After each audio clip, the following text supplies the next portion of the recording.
Bismillahirrahmanirrahim. Tulisan yang paling kecil itu namanya huruf. Jadi huruf contohnya yaitu A, B, C, D dan seterusnya. Itu dalam bahasa Indonesia namanya huruf. Dalam bahasa Arab itu namanya huruf. Jadi contohnya huruf yaitu alif, ba, ta dan seterusnya. Itulah namanya huruf. Kemudian di atas huruf yang kedua itu ada yang namanya dalam bahasa Indonesia namanya kata. Jadi kata itu apa? Kata susunan dari beberapa huruf yang mempunyai arti. Contoh, ada huruf S, A, Y, A, saya jadikan satu, itulah namanya kata. Ada M, ada A, ada K, ada A, ada N, saya jadikan satu, namanya kata. Ada R, ada O, ada T, ada I, namanya roti, itu namanya kata. Dalam bahasa Arab itu namanya kalimah. Jadi kalimah yaitu contohnya ana, kumpulnya hamzah, nun, alif, itu namanya kalimah. Akulu, itu namanya kalimah. Al-khubza, itu namanya kalimah. Jadi persatu-satuannya itu namanya kalimah. Di atas kata dalam bahasa Indonesia itu ada yang namanya kalimat. Jadi kalimat itu apa? Susunan dari huruf ini dijadikan satu. Saya makan roti dijadikan satu, itu namanya kalimah. Kalimat. Dalam bahasa Arab itu ada yang mengatakan kalam, ada yang mengatakan kalim, ada yang mengatakan kaul, terserah. Metode ini adalah yang penting adalah menganalisa, mendeteksi tulisan Arab yang namanya kalimah. Itu pendahuluan. Sekarang dalam buku ini, metode ini ada beberapa bentuk. Yang pertama menggunakan yang namanya buku panduan, dan yang kedua harus menggunakan silabus, yaitu urut-urutan metode belajar mengajarnya seperti ini. Sekarang setelah anak sudah mengetahui bentuk tulisan, sekarang naik yang poin yang inti, yaitu dalam buku buka halaman 1 yang judulnya yaitu kalimah. Makanya tadi saya bilang yang terpenting anak bisa mendeteksi kalimah. Jadi kalimah itu ada 3. 1 kalimah isim, 2 kalimah fi'il, 3 kalimah huruf. Anak dikasih suatu gambaran bahwasannya tulisan dalam Al-Quran di dunia, di Quran khususnya, itu ratusan ribu. Kalau di dunia itu adalah jutaan miliar, miliaran juta. Berarti jutaan miliar itu jumlah kalimah. Contoh, saya mencontohkan. Ada tulisan Arab alhamdulillahi rabbil alamin. Ini kita deteksi, yang inilah namanya kalimah. Lillahi itu namanya kalimah, Rabbi namanya kalimah, alamin namanya kalimah. Padahal tulisan Arab apapun yang namanya kalimah pasti kalau tidak isim fi'il huruf. Jumlah kalimah miliaran triliun pasti hanya ada 3. Kalau contohnya alhamdulillah harus dijawab oleh anak kalau tidak isim fi'il huruf. Lillahi kalau tidak isim fi'il huruf. Rabbi kalau tidak isim fi'il huruf. Alamin kalau tidak isim fi'il huruf. Selamanya. Makanya tulisan Arab di dunia itu sebenarnya hanya ada 3, yaitu isim fi'il huruf. Makanya sering saya ngasih pemikiran pada anak, tulisan apapun tulisan Arab hanya ada 3. Masuk 3 kok 3 tahun. Makanya menurut metode saya, insya Allah saya mengatakan kalau hanya ada 3 berarti per satunya itu 2 jam, makanya cukup 6 jam insya Allah praktek baca kitab. Amin Allahumma amin.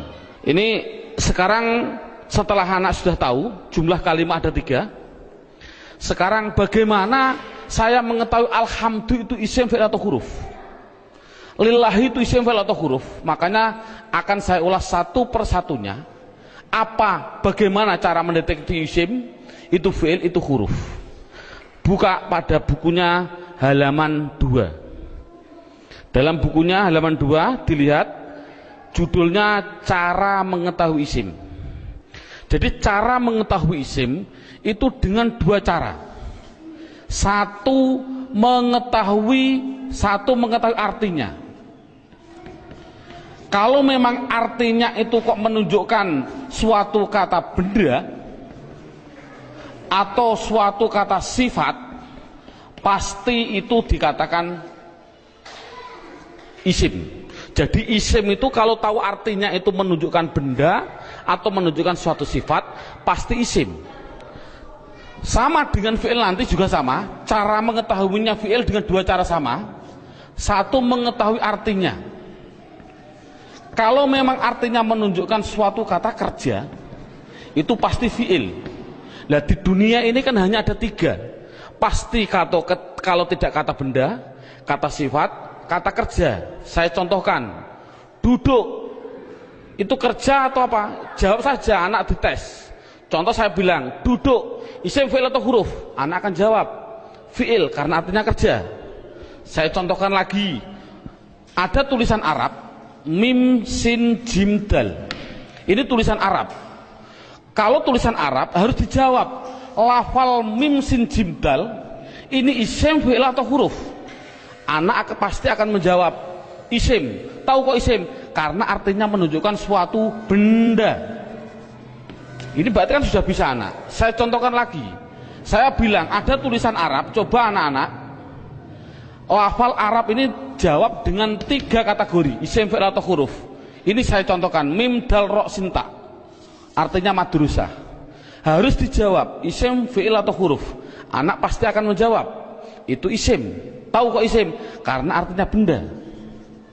Oh 100. Jadi kalau ada apapun artinya benda atau sifat, contohnya Allahu Akbar, saya menerjemah Akbar itu artinya agung atau mulia.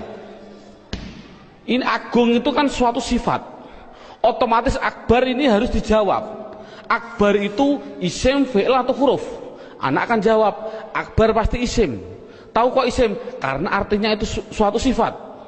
Jadi kesimpulannya adalah anak bisa mendeteksi, pertama mendeteksi isim, fi'il, huruf dari artinya.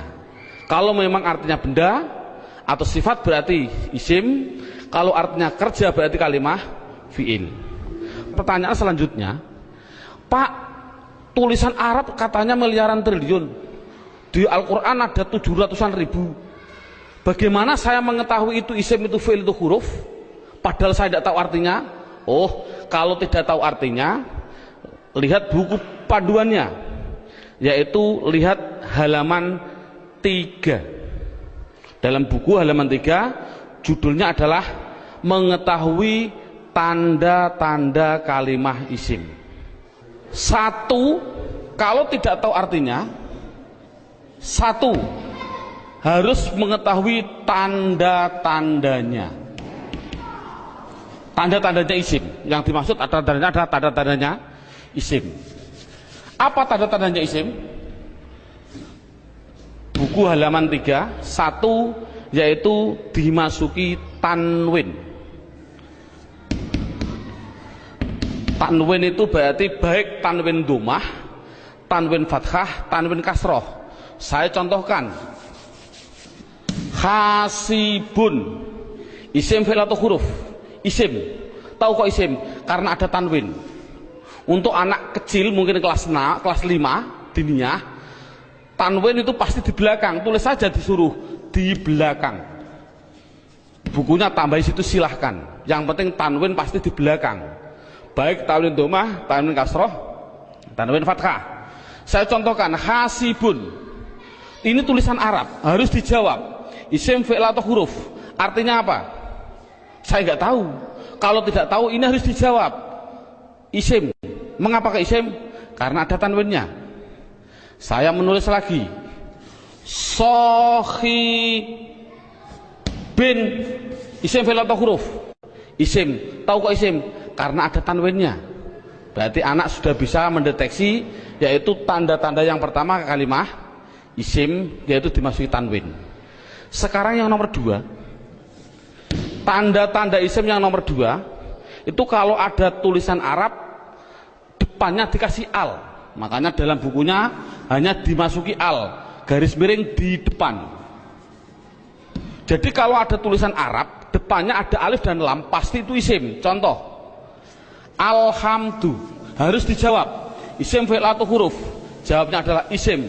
Tahu kok isim? Karena dimasuki al. Ar-Rahim, isim fi'il atau huruf. Isim. Tahu kok isim? Karena ada al.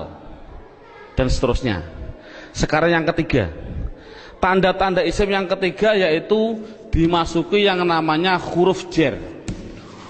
Huruf jar itu apa sih? Huruf jar itu adalah tertentu, lafalnya tertentu, yaitu ada tulisan itu berupa apa? Min, ila, an, ala, dan seterusnya. Di dalam buku sudah ada. Min artinya dari, ila artinya ke, an artinya dari, ala artinya di atas, dan seterusnya. Jadi kalau ada tulisan Arab dimasuki min, yang mana huruf jar itu pasti tempatnya di depan suatu kalimah, mesti itu adalah kalimah isim. Contoh, saya mencontohkan ada tulisan Arab, zahaba zaidun ila suq. Zahaba zaidun ila suq. Anak saya tes satu persatu dulu. Zaidun, isim fi'il atau huruf? Isim. Tahu kok isim? Karena ada tanwinnya. Suq, isim fi'il atau huruf? Isim. Tahu kok isim? Karena dimasuki huruf jar yang namanya ila. Artinya apa saya suq? Tidak tahu, tidak penting. Ini kan tidak penting. Yang penting itu bisa mendeteksi itu pasti kalimah isim. Contohnya lagi, ada contoh yang namanya ada roja'a. Saya contohkan, roja'a kembali. Siapa yang kembali? Bakrun, siapa Bakar? Kembali min dukan. Bakrun isim fi'il atau huruf? Jawabnya isim. Tahu kok isim? Karena ada tanwin. Min dukan itu isim fi'il atau huruf? Isim. Tahu kok isim? Karena dimasuki huruf jar min. Artinya apa? Tidak penting.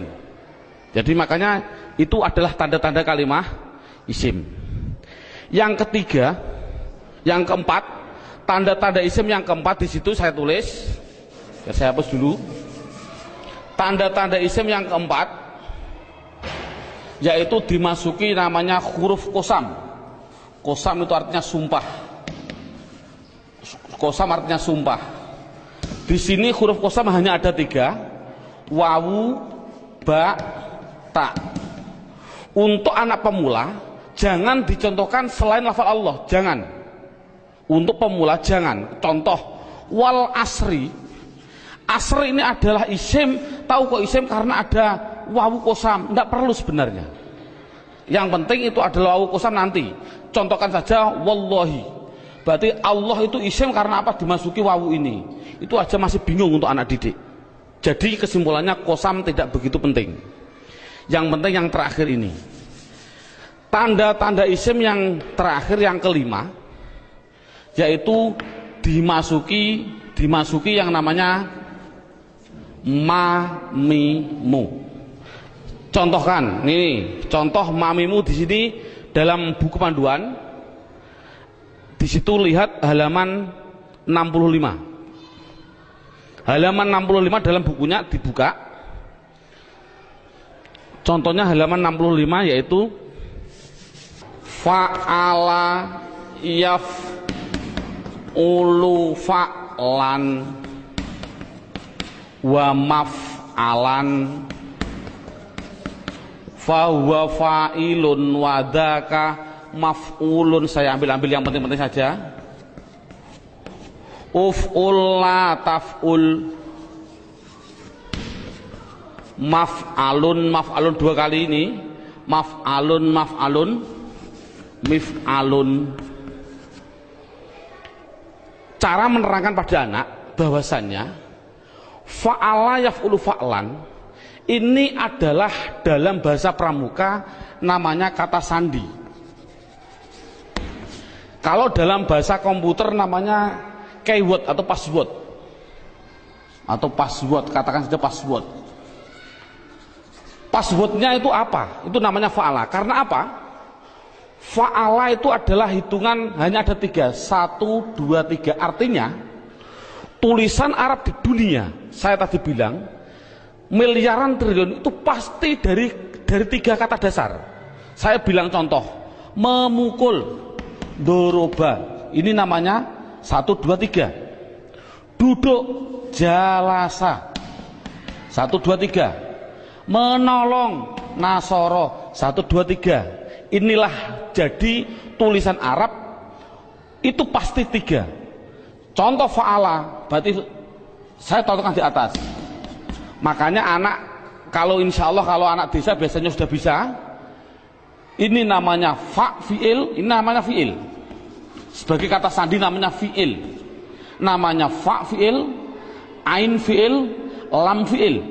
Jadi dot itu bertepatan dengan fa, namanya fa' fi'il, ro bertepatan dengan ain, namanya ain fi'il, ba bertepatan dengan lam, namanya lam fi'il.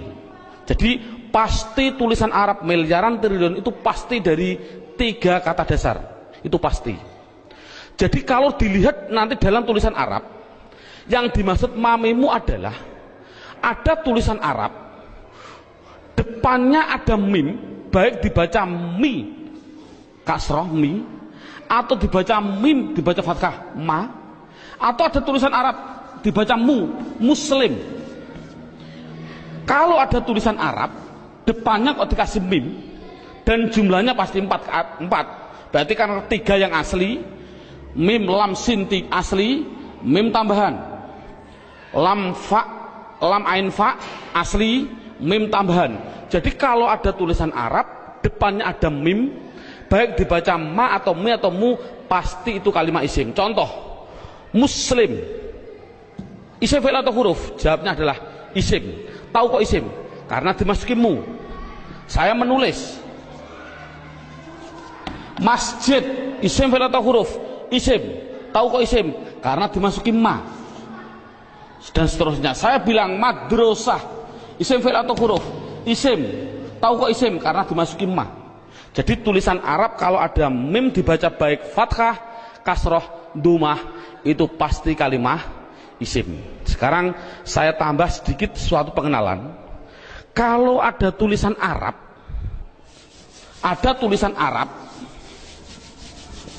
depannya saya kasih mi, contohnya mi dalam halaman 65, itu pasti menunjukkan suatu alat, pasti. Contoh saya contohkan, rowaha sama dengan fa'ala. Rowaha artinya angin. Coba kalau kasih mi bunyinya apa? Samakan dengan ini, berarti mati hidup, hidup hidup. Rowaha kasih mi bunyinya mirwahun. Jadi mirwahun artinya adalah, karena ada mi artinya adalah alat angin. Apa alat angin? Kipas angin. Jadi kipas angin itu bahasa Arabnya adalah mirwah. Saya menuliskan lagi, kalau ada tulisan Arab di belakangnya ada tak seperti ini, tak, pasti itu hanya tambahan, tidak akan asli, pasti tambahan. Contoh, satoro, satoro saya nulis artinya pinggir. Coba kalau kasih mi bunyinya apa? Mistorun. Tapi tak ada masalah lah. Mistorotun. Apa mistorotun? Penggaris salah. Yang betul adalah alat pinggir, yaitu penggaris sama. Jadi kan sama tujuannya, semuanya. Kalau ada tulisan Arab depannya dikasih ma, ada arti 2, yaitu mengartikan 2, namanya menunjukkan suatu tempat atau suatu waktu, menunjukkan waktu. Tinggal pilih kondisional. Untuk guru tolong hanya sebutkan saja pasti maf'a, karena nanti dalam pendalaman ada yang namanya maf'i ada, tapi tidak perlu dicontohkan pada murid. Yang penting adalah maf'a. Kalau ada lafal maf'a, pasti tinggal pilih menunjukkan tempat atau waktu. Contoh, Darosa belajar. Coba kalau kasih ma bunyinya apa? Madrosun. Kasih tak aja lah, tidak masalah lah. Apa namanya? Madrosatun. Darosa belajar. Kalau madrosatun artinya apa? Sekolahan, jangan sekolahan. Artinya itu tempat belajar, yaitu sekolahan, sama. Semuanya seperti itu semua. Kataba menulis. Coba kalau kasih mabunnya apa? Maktabun. Apa maktabun? Maktabun artinya tempat menulis. Apa? Meja. Jadi meja tulis bahasa Arabnya maktab dan lain sebagainya. Ada yang mengatakan tempat nulis itu adalah kantor, boleh. Jadi maktabun kantor, boleh.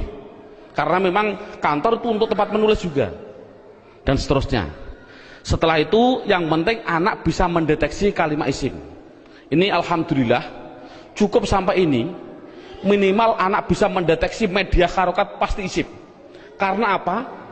Kita semua bisa melihat yang namanya isim di media harokat itu pasti ada tanda-tandanya itu semua, kecuali satu yang namanya mudhof. Ini murid tidak perlu diterangkan. Ini khusus spesial guru, karena semua media harokat bisa dideteksi itu isim. Saya bisa mendeteksi kecuali satu, apa yang namanya mudhof. Berarti mudhof. Apa mudhof itu? Nanti tidak perlu kita terangkan pada anak. Ini yang pertama.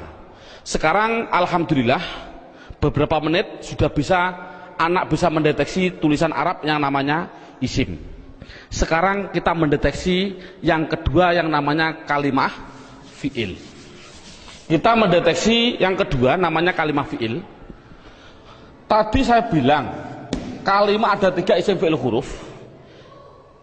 Isim mengetahui artinya, kalau benda sifat menunjukkan benda atau sifat berarti isim. Kalau tidak tahu artinya, mengetahui tanda-tandanya. Sama dengan fi'il. Kalau mengetahui artinya, itu artinya menunjukkan suatu kerja, berarti kalimah fi'il. Tadi sudah saya terangkan. Kalau tidak tahu semuanya Pak, oh sama dengan isim, yaitu mengetahui tanda-tandanya. Lihat buku panduannya, yaitu halaman 10. Buku panduan halaman 10.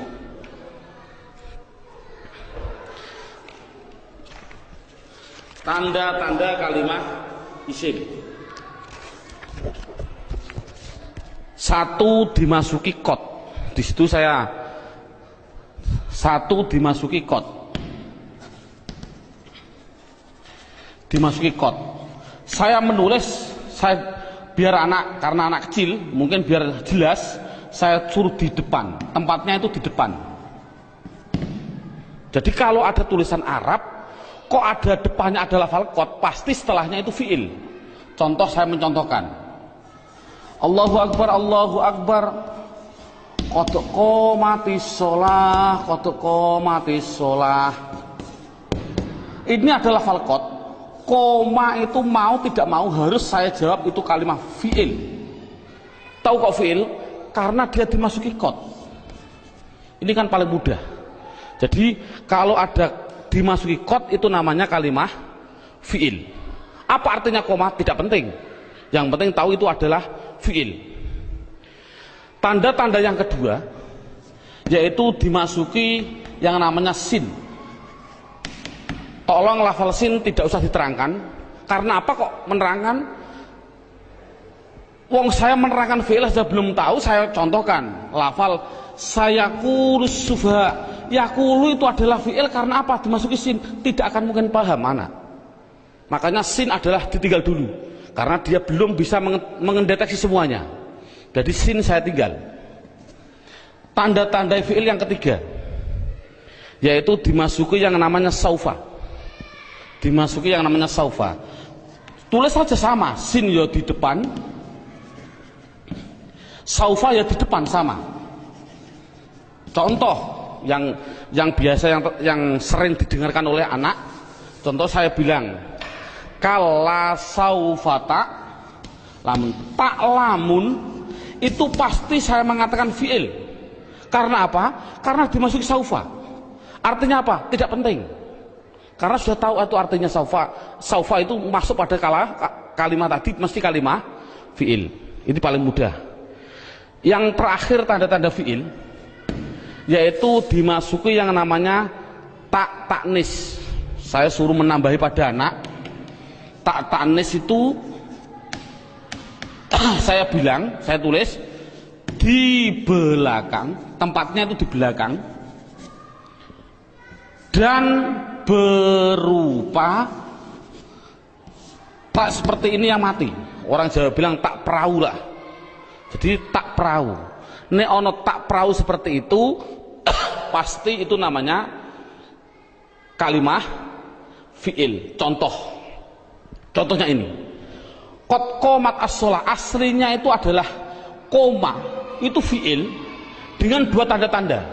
Satu dimasuki qad, dua dimasuki ini tak, ini di belakang masuk pada kalimat ini. Jadi ada dua tanda-tanda. Coba, sholat isim fi'il atau huruf? Isim. Tahu kok isim? Karena ada al. Oh, mudah. Namun sekali lagi ini mulai metode saya adalah nanti menggunakan yang namanya metode hantu. Ini contohnya. Al ini adalah alif dan lam. Yang namanya alif itu pasti mati.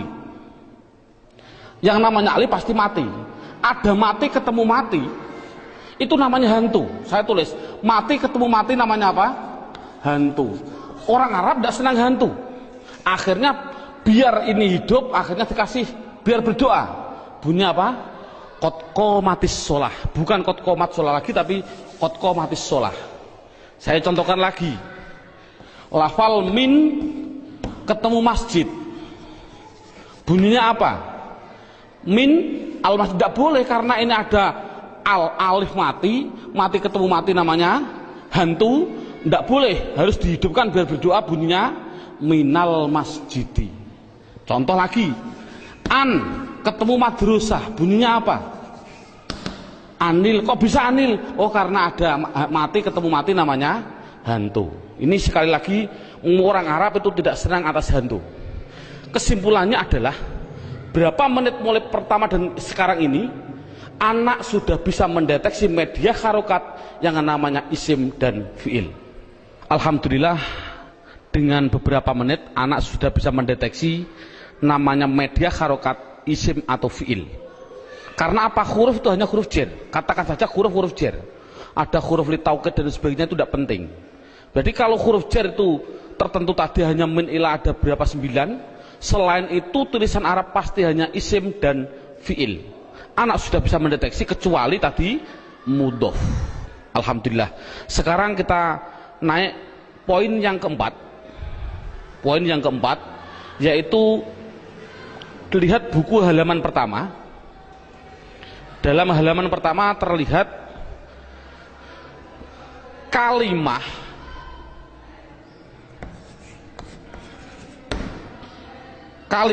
isim,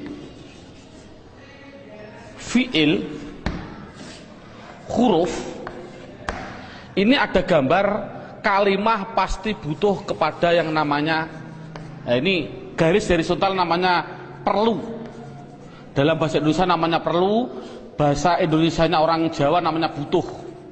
Butuh itu kemarin saya dari Sumatera, butuh itu artinya sama seperti di orang Kalimantan brakar. Naudzubillah, mohon maaf sekali, bahasa kasar perlu.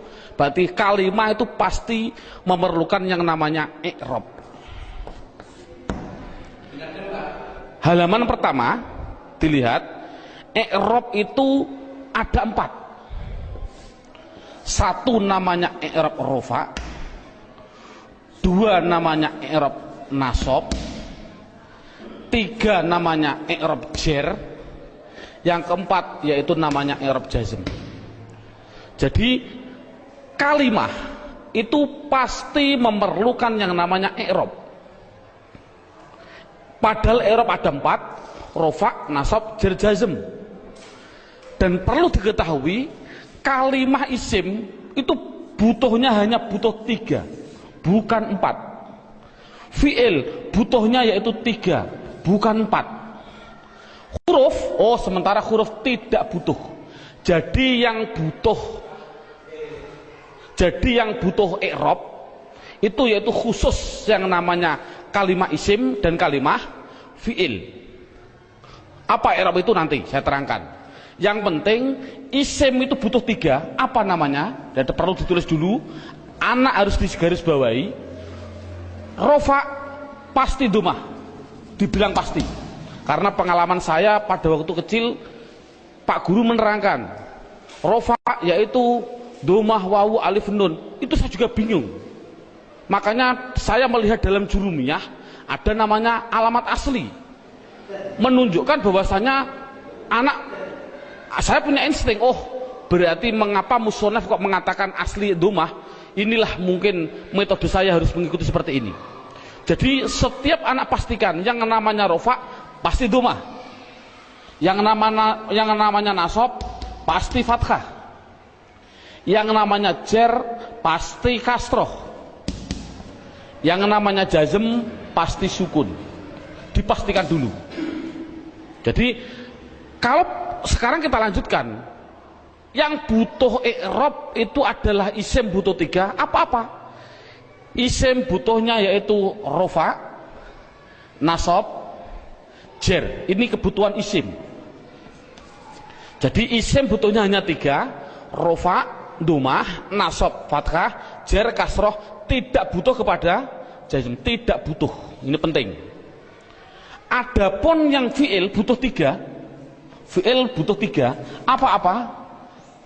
Rofa, nasab, dan jazm. Tidak butuh kepada yang namanya jer. Ini anak harus tidak perlulah kita terlalu ngasih pertanyaan terbulak-balik. Contoh, isim i'rab apa yang khusus masuk pada fi'il, i'rab apa yang tidak boleh masuk pada fi'il. Tidak perlulah. Yang penting minimal pertama kali tolong ditekankan isim. Fi'il aja tidak penting, nanti dulu.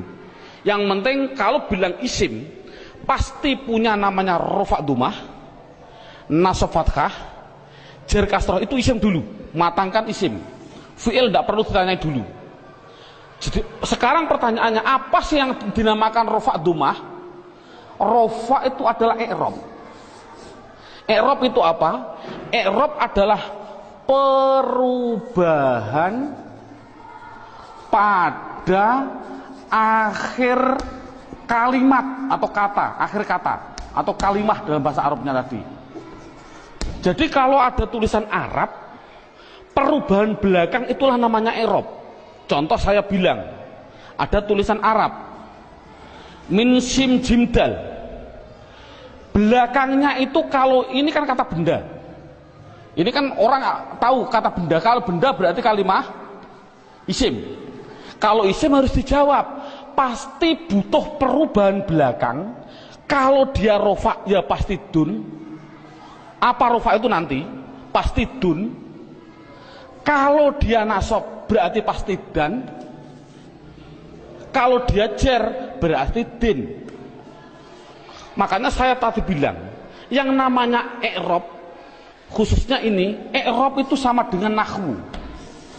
Contohnya lafal ini, dun dan din. Inilah belakang, ini namanya nahwu. Adapun depan ada tulisan mim sim jim dal, bacanya apa? Masji. Mengapa kok dibaca masji? Mbok dibaca misijid saja. Inilah perubahan depan, itu namanya sorof. Jadi nahwu sama sorof itu harus gandeng. Mengapa terjadi sekarang ini guru nahwu, guru sorof sudah berlainan, itu sudah jauh. Akan bertemu juga sulit.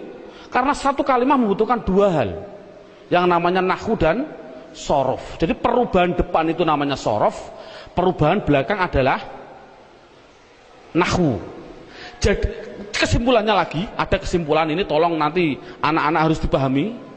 Yang namanya isim, yang namanya saya ini kesimpulan, isim pasti butuh 2 hal belakangnya. Kalau ada al, kalau tidak ada al ya ditanwin. Itu prinsip. Jadi kalau ada tulisan Arab kok dia menunjukkan suatu isim, itu harus kasih tanwin kalau tidak ada alnya. Kalau ada alnya jangan ditanwin. Contoh, masjid ini kan tidak ada alnya. Makanya saya balang dun dan din.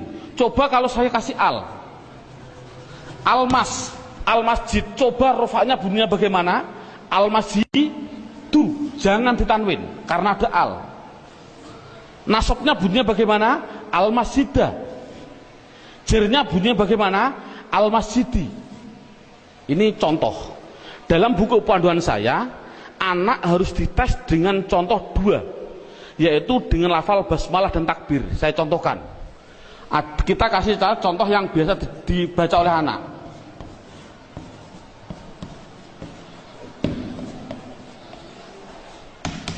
Dideteksi dulu isim fi'ilnya.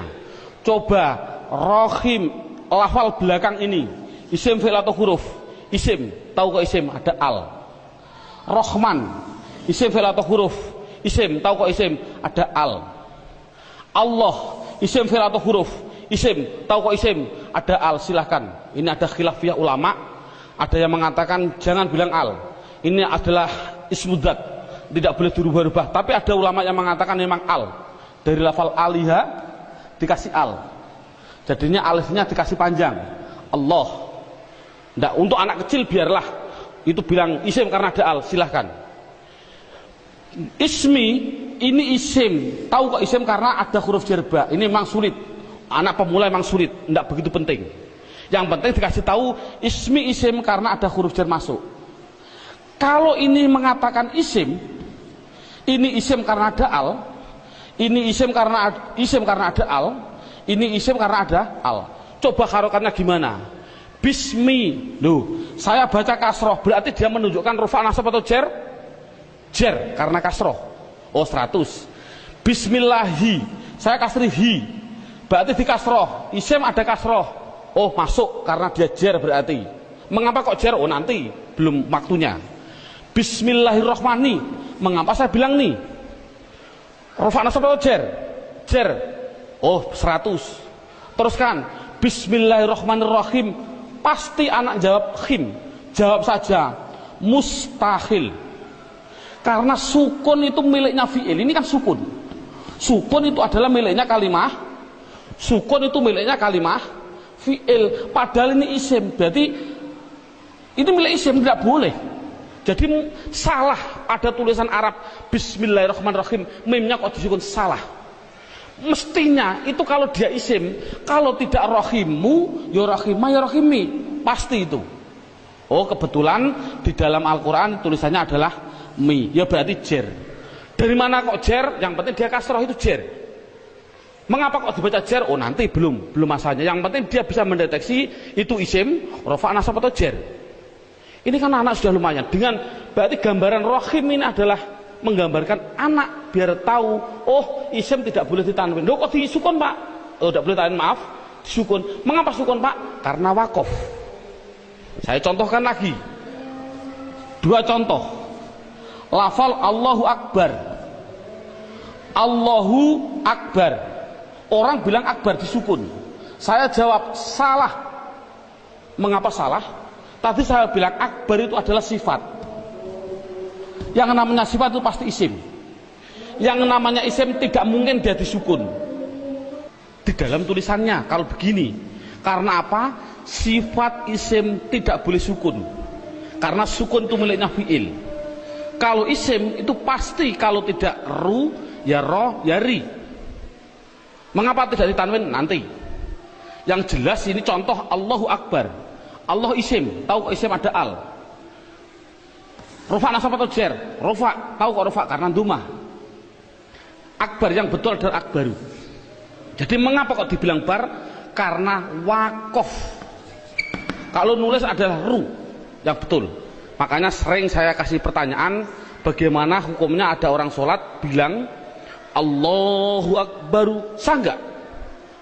Jawabnya adalah sah karena nakunya seperti itu. Namun yang terbaik memang adalah wakof. Seperti ini. Bismillahirrahmanirrahim karena wakof. Jadi intinya adalah yang namanya i'rab ada 4 rofa nasab jar jazm.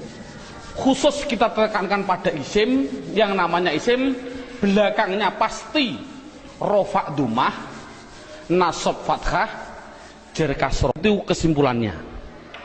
Sekarang silabusnya poin yang kelima, judulnya yaitu pendalaman isim.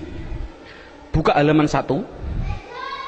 Sama halaman 1, yaitu lihat halaman 1, isim dibagi 2. Ada yang namanya isim mabni, ada yang namanya isim mu'rab. Sekali lagi, isim mabni dan isim mu'rab dibagi dulu. Apa yang namanya isim mabni? Dalam buku halaman 2 ada. Mabni itu adalah, mabni itu apa? Mabni adalah harokat belakang, harokat belakang itu tetap. Saya tulis tetap. Itulah namanya mabni. Jadi mabni itu apa? Mabni harokat belakang tetap. Mu'rab itu apa? Mu'rab yaitu harokat belakang berubah-ubah. Harokat belakang berubah-ubah. Jadi itu kesimpulannya. Jadi isim harus dibagi 2, isim mabni dan isim mu'rab. Isim mabni belakangnya tetap, isim mu'rab belakangnya berubah-ubah. Isim mabni sekarang diperinci satu persatu. Dalam silabus ada isim mabni, yaitu satu namanya isim domir. Saya tulis satu namanya isim domir. Tolong dalam hal ini anak tidak usah diperdalami. Yang namanya pada waktu pengalaman saya dulu kecil, Pak Guru bilang domir itu ada 2, seperti contoh seperti ini. Domir ada 2, domir baris dan domir mustatir. Baris muttasil ada 2, baris munfasil ada 2, muttasil ada 4, dan domir mustatir ada yang jawas dan ada yang wujub. Ini enggak, dulu saya suruh menghafalkan ini domir saja, itu mungkin 1 bulan. Lah menurut saya kita ambil yang pokok dulu. Dengan metode ini adalah metode saya bilang domir yang berupa domir baris munfasil rufa. Yaitu pendalamannya dalam buku, lihat halaman buku yaitu dilihat halaman 4. Halaman 4 dilihat judulnya isim domir. Di situ saya tulis yaitu lafal huwa, huma, hum, iya, huma, hunna, anta, antuma, antum, anti, antuma, antunna. Yang terakhir ana, nahnu. Jadi jumlahnya 14. 1, 2, 3, 6, 9, 12, 14, 13, 14. Jadi jumlahnya saya bilang isim domir adalah jumlahnya 14. Contohnya huwa, mahum. Yang namanya domir itu adalah kata ganti. Dalam buku huwa itu kata ganti dari siapa? Kata ganti dari dia. Dia siapa? Dia laki-laki 1. Ini yang namanya goib. Jadi kesimpulannya huma kata ganti dari siapa? Dia laki-laki 2 yang goib. Hum kata ganti dari apa? Mereka atau mereka. Siapa mereka? Laki-laki 3 ke atas yang goib. Jadi kesimpulannya ini adalah namanya laki-laki. Ini berarti 1, 2, 3 ke atas ini perempuan. Tapi ini adalah semuanya adalah goib. Sekali lagi ini adalah goib. Berarti dia perempuan 1 goibah atau goib. Goibah. Huma 2 perempuan goibah. Huna 3 ke atas perempuan goibah. Jadi inti kesimpulannya adalah 3 ini laki-laki, 3 ini perempuan yang semuanya adalah katakan goib. Anta Kata ganti siapa? Dari kamu. Kamu siapa? Kamu laki-laki satu yang hadir. Saya simpulkan, intinya ini adalah laki-laki yang anti antuma antuna. Saya simpulkan perempuan, namun dua-duanya ini namanya hadir. Namanya hadir. Ana artinya saya, nahnu artinya kita. Penjelasannya, mengapa domir dikatakan mabni? Ini anak dijelaskan dengan dua pendekatan. Contoh lafal huwa. Huwa itu kata ganti siapa? Dari dia. Dia satu, orang laki-laki satu, orang Inggris. Kata gantinya juga dia, tetap inilah akhirnya, wa. Selamanya akhirnya dibaca wa. Makanya dikatakan mabni adalah belakangnya tetap, yaitu tetap dibaca fathah. Dia orang Amerika, ya sama tetap wa. Orang Indonesia, ya tetap wa. Jangan mentang-mentang orang Indonesianya orang pendek-pendek terus dibilang wi. Kalau orang Arab orangnya tinggi-tinggi wu, enggak boleh. Kesimpulannya adalah selamanya pasti akhirnya tetap berupa yang namanya wa. Itu pendekatan secara logika. Pendekatan secara nahwiyah walaupun salah. Karena walaupun salah, contoh wa dia dibaca rofa ya tetap wa. Dia karena isim kan dibaca nasab ya tetap wa, dibaca jar ya tetap wa. Sekali lagi untuk seorang guru, cara menerangkan seperti ini walaupun salah, kan tidak mungkin wa itu adalah dhamir rofa, kok bisa nasab. Itu contoh seorang guru, ini penting untuk seorang guru. Ini permasalahannya, pengalaman saya keliling, pertanyaan saya itu rata-rata di dalam hal ghaib dan hadir. Saya bilang, apa sih artinya gaib dan apa sih artinya hadir? Rata-rata orang mikir gaib adalah tidak ada orangnya, hadir adalah ada orangnya, padahal salah. Pengertian gaib adalah tidak diajak bicara, walaupun ada di sampingnya. Samping saya ada namanya Zaid. Ada orang tanya, Pak, Zaid mau ke Semarang kok, bilang pada saya, padahal di samping saya ada Zaid. Ini namanya hadir atau gaib? Gaib, karena orangnya bicara sama saya, bukan pada Zaid. Jadi kata gantinya pada Zaid adalah wa. Ini menunjukkan artinya gaib, yaitu jangan diartikan tidak ada orangnya, diartikan apa? Tidak diajak bicara. Kalau hadir, ya berarti diajak bicara. Itu kesimpulannya adalah mabni harokat belakangnya tetap selamanya. Contoh mereka selamanya mesti hum, disukun selamanya. Jadi saya tulis di situ pertama isim domir mabni jumlahnya adalah 14. Buka seterusnya bukunya halaman 5. Yang kedua, mabni yang kedua yaitu yang namanya di situ saya tulis isim isyarah.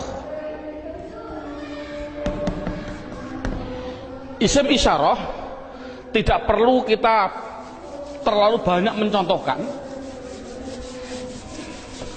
Isim isyarah itu kita contohkan hanya yang mudah-mudah saja. Contoh isim isyarah ada 3. Ada yang namanya qorib, ada yang namanya wasit, ada yang namanya ba'id. Qorib artinya dekat, wasit artinya sedang, ba'id artinya jauh. Contoh, orang bilang isyarat menunjukkan qorib iki, orang Jawa bilang iki, kalau sedang iku, kalau jauh kai, itu orang Jawa bilang. Tapi kalau orang Sunda, iya, eta, itu ya salah. Itu milik orang Indonesia, bukan orang Sunda sebenarnya. Tapi orang Sunda tidak punya jauh, sama dengan kita. Ini ndak, masalahnya adalah contoh korib. Kalau laki-laki hadza, kalau perempuan hadhihi, dengan dua contoh saja ini. Contoh lafal hadza. Siapa ini? Selamanya dibaca dza, akhirnya dza. Walaupun yang ditanyakan seorang kiai, seorang gubernur, seorang presiden, tetap siapa ini? Man hadza, selamanya dibaca dza belakangnya. Jangan berupa dzi atau du. Makanya itulah namanya mabni. Saya tidak usah menerangkan wasit, bait sudah ada. Yang jelas contohnya yaitu dalam buku panduannya sudah saya tunjukkan, yaitu isim isyarah ada 3, hadza hadhihi. Kalau sedang yaitu lafal dzaka dan dalika, dzaka dan dalika, dzaka dan tilka. Saya contohkan dzaka dan tilka. Kalau jauh saya contohkan hanya 2, dalika dan ulaika. Jadi jumlahnya yaitu ada berapa? Dalika, ulaika. Jumlahnya berapa? 1, 2, 3, 4, 5, 6. Saya katakan isim isyarah jumlahnya adalah hanya 6. Walaupun nanti pendalamannya banyak. Seorang guru tolong hanya seperti itu dulu. Terusnya mabni yang ketiga yaitu yang namanya isim mausul. Buka dalam bukunya halaman yang ke isim mausul, kata sambung. Datanglah Zaid, yang mana ja'a Zaidun alladzi. Ini isim mausul itu hanya tertentu, lafalnya tertentu. Sudah dalam bukunya ada, yaitu lafal alladzi, alladzina, alladzi, alladzi, alladani, alladzina. Contoh saya tidak usah nulis. Mohon dilihat contoh ini, isim mausul tertentu. Alladzi, alladani, alladina, allati, allatani, allati. Cukup sebutkan hanya 6 saja, yaitu biar anak hanya tahu isim mausul jumlahnya hanya ada 6. Mabni yang keempat. Mabni yang keempat yaitu yang namanya isim istifham. Istifham. Istifham itu pertanyaan. Di situ saya menulis, tidak usah saya tulis biar waktunya lebih singkat. Yang penting guru bisa menerangkan. Yaitu di situ saya tulis hanya man, mundu, madza, mata, ayana, aina, kaifa, anna, kam, dan ayu. Jumlahnya saya tulis itu hanya 10. Jadi istifham hanya ada 10. Yang keempat, yang ke mabni yang kelima, yaitu namanya isim syarat. Syarat itu apabila, jikalau, andai kata itu namanya syarat. Saya tulis dalam bukunya biar lebih singkat. Lafalnya tertentu. Man, ma, mahma, mata, ayana, aina, anna, haisuma, kaifama. Jumlahnya yaitu hanya ada 9. Yang terakhir yang nomor 6, yang namanya isim fi'il. Ini loh, namanya isim fi'il. Kadang-kadang orang bingung. Di situ ada isim fi'il madhi, isim fi'il mudhari', isim fi'il amar. Yang penting contohnya saya bilang isim fi'il amar, isim fi'il amar. Contohnya lafal amin, amina. Ini dikatakan dia bukan isim, bukan fi'il. Dikatakan isim fi'il. Mengapa kok isim fi'il? Tidak usah kita, anak tidak usah dikasih jawaban, kasih alasan, tidak usah. Yang penting isim fi'il itu lafalnya tertentu. Lafalnya itu hanya ada 9. Begitu. Berarti anak yang penting tahu. Contohnya seperti ini. Isim fi'il amar yang pertama. Ada yang namanya soh dan seterusnya. Isim fi'il madhi ada 2. Isim fi'il mudhari ada 2. Cukup 9 saja. Inti kesimpulannya, isim mabni itu jumlahnya adalah 14, 6, 6, 10, 9, 9, jumlahnya adalah 54. Padahal tadi saya bilang tulisan Arab yang namanya isim di dunia jumlahnya kalimat isim adalah 1 miliar triliun. Itu jumlahnya tulisan Arab di dunia itu 1 miliar triliun. Kalau isim jumlahnya miliaran triliun dibagi dua, mabni dan mu'rob. Yang namanya mabni yaitu 54, selainnya pasti mu'rob. Kesimpulannya, isim mu'rob adalah yang tidak berupa mabni. Saya mohon maaf untuk seorang ustadz, seorang guru. Dulu pada waktu saya masih kelas 1 sanawiyah, sudah diajarkan oleh alfiyah, padahal saya belum memahami betul. Saya ditunjukkan contohnya huwa, isim domir. Isim domir huwa itu dikatakan mabni karena apa? Karena yang namanya mabni adalah serupa dengan huruf. Mu'rob tidak serupa dengan huruf. Jadi yang namanya mabni serupa dengan huruf. Serupa di dalam apanya? Ada sifat wad'i, sifat iftikori, sifat. Tidak perlulah kita sementara, nanti dulu. Yang penting anak bisa, yang namanya mabni pasti tertentu lafalnya, dan dia pasti serupa dengan huruf. Makanya tidak usah kita menjelaskan alasan-alasan dulu. Biarlah nanti seorang ustadz kalau dia sudah belajar alfiyah. Ini metode awal. Jadi saya simpulkan, kalau tulisan Arab yang namanya isim jumlahnya 1 miliar triliun, mabni 54, berapa jumlah mu'rob? Jumlah mu'rob ya miliaran triliun dikurangi 54. Kalau kita nulis persen, ya mungkin 0,000 nafas hampir habis baru 1%. Jadi anak mudah. Isim domir ada 14, isim isyarah ada 6. Contoh, alhamdu, isim fi'il atau huruf? Isim. Tahu kok isim? Ada al. Kalau tahu isim harus dijawab, dia masuk kategori mabni atau mu'rob, harus dijawab. Jawabnya apa? Anak dibilang ini pasti mu'rob.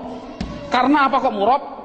Karena lafal alhamdu tidak ada pada mabni yang jumlahnya 54. Itu kan paling mudah. Berarti semua tulisan Arab kalau tidak ada di 54 ya pasti mu'rob. Berarti mu'rob miliaran triliun. Jadi makanya anak suruh menghafalkanlah. Arti tidak perlu nanti dulu. Yang penting anak bisa mendeteksi. Itu adalah mabni, jumlahnya 54, apa-apa, wahum dan seterusnya. Isim isyarah tak dihafal, isim mausul hafal. Selain itu pasti mu'rob. Contoh lagi, alhamdulillahi rabbil alamin. Isim fi'il atau huruf? Isim. Tahu kok isim? Ada al. Kalau isim, jawab mabni atau mu'rob? Itu pasti pertanyaannya itu harus. Jawabnya adalah mu'rob. Tahu kok mu'rob? Karena tidak ada di mabni, gitu saja. Paling simpel. Mengapa kok mu'rob? Karena tidak ada di mabni. Insya Allah anak akan bisa. Berarti bisa mendeteksi media harokat itu isim, mabni atau mu'rob. Semuanya. Mulai dari bismillah, mu'rob karena tidak ada di mabni. Bismillahi Allah, mu'rob karena tidak ada di mabni. Bismillahirrahman, Rahman mesti mu'rob karena tidak ada di mabni. Rahim, mu'rob karena tidak ada. Mudah. Jadi anak sudah bisa mendeteksi itu mabni dan itu mu'rob. Sekarang pendalaman yang terakhir, pendalaman isim yang terakhir yaitu di dalam hal mu'rob. Dalam buku panduannya lihat halaman 8. Lihat halaman 8. Halaman 8 sudah tertulis, saya tulis di situ. Halaman 8. Halaman 8 sama halaman 1 sama. Sekali lagi, halaman 8 dan halaman 1 adalah sama. Yang namanya mu'rob itu tadinya ada 6. 6 jumlah total 54. Sekarang enggak, yang namanya mu'rob 1 ada yang namanya mufrad, 2 ada yang namanya tasniyah, yang ketiga ada yang namanya jamak mudzakkar salim, yang keempat ada yang namanya jamak muannas salim, yang kelima, lah ini saya batasi cukup mu'rob yang penting anak bisa 4, mufrad tasniyah jamak mudzakkar salim jamak muannas salim. Yang kelima sampai yang kesembilan tidak penting. Yang kelima sampai yang kesembilan tidak penting. Sekali lagi metode ini adalah tidak penting. Karena apa? Karena mu'rab yang 4 ini itu sudah mendominasi dalam tulisan Arab, 80% dari tulisan Arab itu pasti terjadi dari 4. Makanya anak harus ditekankan di dalam 4 tadi. Berarti sekali lagi, mu'rab yang jumlahnya miliaran triliun dikurangi 54 itu harus dimasukkan di antara 4 ini. Berarti di antara 4 ini mufrad, tasniyah, jamak mudzakkar salim, jamak muannats salim. Sekarang anak diterangkan apa sih yang namanya isim mufrad. Lihat ini, mufrad itu bahasa Arab. Artinya apa mufrad? Artinya satu. Baik dia seorang laki-laki atau perempuan, pokoknya satu, itu nama bahasa Arabnya mufrad. Tasniyah itu bahasa Arab. Apa sih artinya tasniyah? Tasniyah itu artinya 2. Baik dia seorang laki-laki atau perempuan. Yang ketiga namanya jamak mudzakkar salim. Jamak itu artinya banyak, banyak itu artinya 3 ke atas, 3 plus. Mudzakkar artinya laki-laki, salim artinya selamat, berarti laki-laki yang selamat. Ngonoke selamat cara jayani. Yang keempat, jamak muannats salim. Jamak artinya 3 ke atas, muannats artinya perempuan, salim selamat. Jadi sementara anak dites dengan bahasa Jawa atau bahasa Indonesia, disuruh mengarabkan.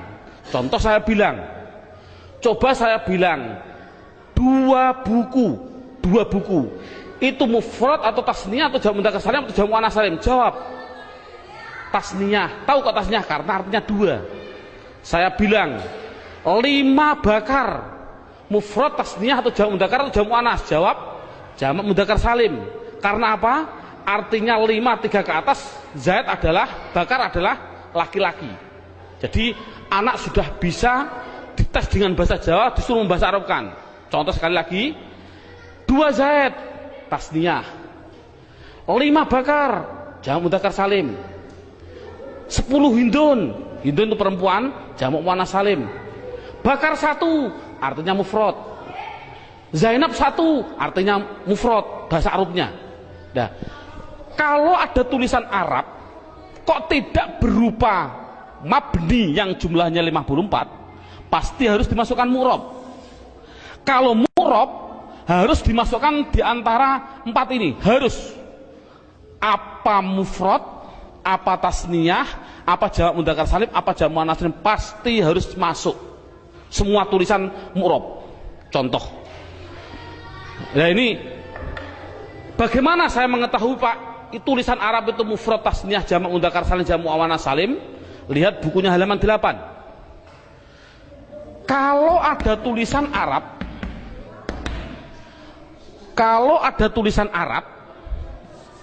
belakangnya kok ada alif nun atau ya nun, nunnya dibaca kasroh ni, sebelum ya dibaca fathah, sebelum alif dibaca fathah, bunyinya ani atau aini, mesti artinya 2. Kalau ada tulisan Arab belakangnya kok berupa wawun nun atau ya nun, nunnya tapi dibaca na, baca fathah na, sebelum ya dibaca kasroh, sebelum wawu dibaca dhammah. Kalau orang Jawa bilang una, ini berarti mati ini, atau ina tadi aini, mesti artinya 3 ke atas laki-laki. Kalau ada tulisan Arab belakangnya berupa alif dan ta, taknya tak perahu, sebelum alif dibaca fathah, taknya hanya 2, kalau tidak ton ya tin, itu pasti dikatakan jamak muannats salim. Kalau ada tulisan Arab belakangnya tidak ada tambahan ani, aini, una, ina, atun, atin, mesti itu isim mufrad. Jadi isim mufrad itu apa? Yaitu kalau tulisan Arab tidak ada belakangnya tidak ada tambahan. Saya contohkan, alhamdu, isim fi'il atau huruf? Isim. Tahu kok isim? Karena ada al. Pertanyaan selanjutnya, mabni atau mu'rab? Mu'rob. Tahu kok mu'rob? Karena tidak ada di mabni. Kalau mu'rob harus dimasukkan di antara 4 ini, wajib. 4 ini harus dimasukkan. Berupa apa? Mufrad. Tahu kok mufrad? Karena belakangnya tidak ada tanda-tandanya. Ani, aini. Ini kan dal. Dal ini kan tidak ada tambahannya. Oh, jadi alhamdu adalah isim mufrad. Contoh lagi. Bismillah, alhamdulillahirabbil alamin. Alamin. Pertanyaan, isim fi'il atau huruf? Isim. Tahu kok isim? Ada al. Mabni atau mu'rob? Mu'rob. Tahu kok mu'rob? Karena tidak ada di mabni. Kalau masuk mu'rob, masukkan di antara 4 ini. Bunyinya apa? Jamak mudzakkar salim. Tahu kok jamak mudzakkar salim? Karena belakangnya ada inang, ya nun, sebelumnya dibaca kasroh. Cocok gak dengan ini? Ina. Jadi tulisan Arab mesti gitu semua. Kalau mu'rob pasti harus masuk kategori di antara 4 tadi. Ini alhamdulillah berapa jam ini anak sudah bisa 100% mendeteksi isim dan mengkategorikan di antara mabni dan mu'rob. Subhanallah, sudah bagus. Ini untuk apa isim tadi? Oh, nanti. Itu adalah setelah 3 jam. Kita istirahat dulu.